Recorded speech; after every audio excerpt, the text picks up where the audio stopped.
Assalamualaikum warahmatullahi wabarakatuh. Perkenalkan, nama saya Muhammad Lutfi Fatoni. Saya dari kelompok 2 mata kuliah MSI. Yang saya hormati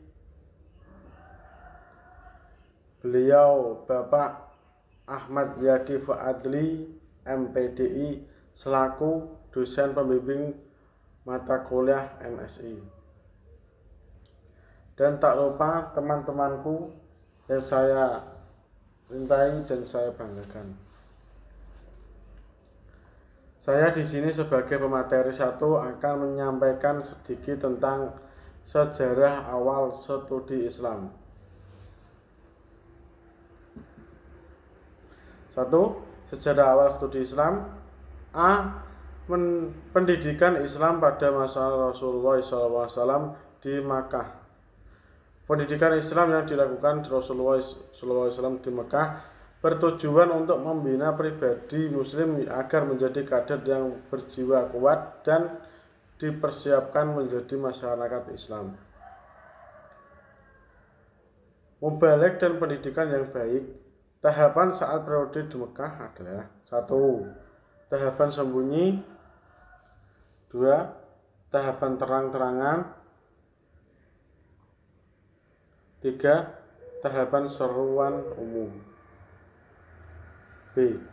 Pendidikan Islam pada masa Rasulullah SAW di Madinah. Pendidikan di Madinah sebagai pendidikan permulaan dan pengembangan yang dilaksanakan sedikit lebih maju dan berkembang dibandingkan pendidikan di Mekah. Pada periode Madinah, Islam merupakan kekuatan politik, materi pendidikan sosial, dan kewarganegaraan. Islam pada masa itu adalah pokok-pokok pikiran yang terkandung dalam konstitusi Madinah.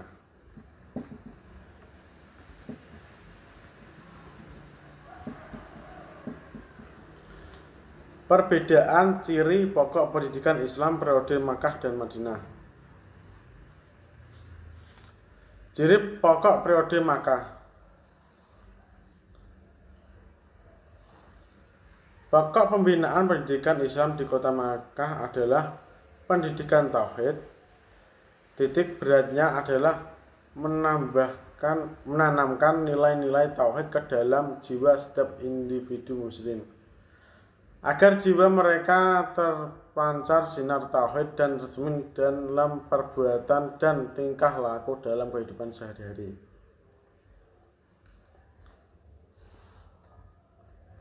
Ciri pokok periode Madinah. Pokok pembinaan pendidikan Islam di kota Madinah dapat dikatakan sebagai pendidikan sosial dan politik yang merupakan kelanjutan dari pendidikan tauhid di Makkah. Tahapan periode di Madinah. A. Prinsip pendidikan kesehatan jasmani. B. Prinsip pendidikan sosial. C. Prinsip pendidikan politik dan pemerintah.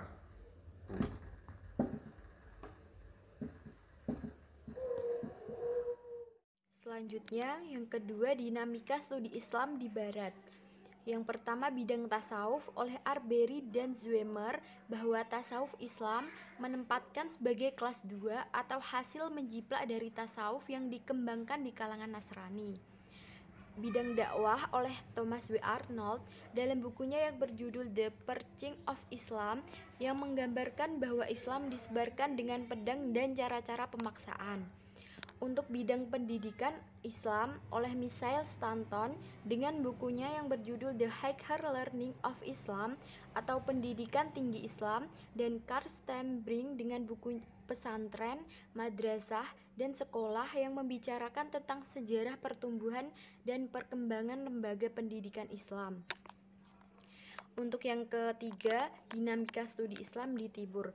Untuk dinamika studi Islam di Timur dimulai sejak akhir periode Madinah sampai dengan 4 Hijriah.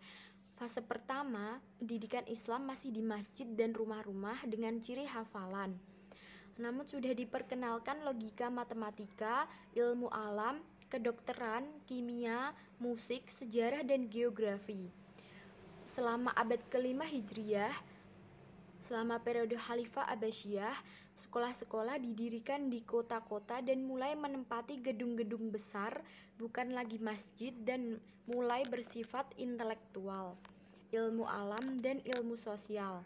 Berdirinya sistem madrasah di abad 5 Hijriah, akhir abad 11 Masehi, justru menjadi titik balik kejayaan, sebab madrasah dibiayai dan diprakarsai negara. Yang keempat, dinamika studi Islam di Indonesia. Kondisi pendidikan pada kerajaan Islam. Yang pertama, Kerajaan Samudra Pasai dan Aceh Darussalam. Masuknya Islam ke tanah Aceh pada tahun 1290 Masehi, pendidikan dan pengajaran Islam mulai lahir dan tumbuh dengan subur, terutama setelah berdirinya kerajaan Islam di Aceh. Banyak ulama di Pasai yang membangun pesantren sebagai Tengku di Deurenddong, Tengku Cot Mamplam, dan lain-lain. Untuk yang kedua, Kerajaan Demak, Panjang, dan Mataram. Pendidikan Islam yang berlangsung di Kerajaan Demak, Panjang, dan Mataram beriringan dengan kegiatan dakwah Islam yang dilakukan para ulama dan para wali, yaitu Maulana Malik Ibrahim, Sunan Kalijaga, Sunan Muria, dan Sunan Gunung Jati. Saya Nurul Hidayah NIM 001 akan menyampaikan materi mengenai poin keempat. Keadaan pendidikan Islam di zaman Belanda. Sikap kolonial Belanda terhadap pendidikan Islam sangat diskriminatif, baik secara sosial, ras, anggaran, maupun kepemalukan terhadap agama. Kaum pesantren menaruh sikap curiga dan musuhi Belanda. Kelompok inilah yang bersedia untuk jihad di jalan Allah, mengusir kaum penjajah dan membebaskan rakyat Indonesia dari para penjajah. Keadaan pendidikan Islam di zaman Jepang. Pada zaman kolonial Jepang, umat Islam memperoleh peluang untuk dapat berkiprah lebih leluasa dalam bidang pendidikan. Sistem pendidikan Islam saat itu masih sama dengan sistem pendidikan Islam zaman Belanda, yakni di samping sistem pendidikan pesantren juga terdapat sistem pendidikan klasikal. Pendidikan Islam di zaman Orde Lama meliputi A. Didirikannya Departemen Agama. Pembinaan pendidikan agama setelah kemerdekaan Indonesia dilakukan secara formal. B. Dikeluarkannya sejumlah kebijakan berupa peraturan perundang-undangan yang ada hubungannya dengan pendidikan agama. C. Diberikannya perhatian terhadap pertumbuhan perkembangan lembaga pendidikan Islam seperti madrasah dan pesantren. D. Diberikannya bantuan fasilitas material kepada lembaga-lembaga pendidikan Islam. Pendidikan Islam di zaman Orde Baru meliputi A. Masuknya pendidikan Islam ke dalam sistem pendidikan nasional. B. Pembangunan madrasah dan pesantren, baik dalam bentuk fisik maupun non-fisik. C. Pemberdayaan pendidikan Islam non-formal. Pada zaman Orde Baru, perkembangan pendidikan Islam non-formal mengalami peningkatan yang sangat signifikan yang dipelopori oleh masyarakat. Pendidikan Islam di zaman reformasi meliputi A. Kebijakan tentang pemantapan pendidikan Islam sebagai bagian dari sistem pendidikan nasional. B.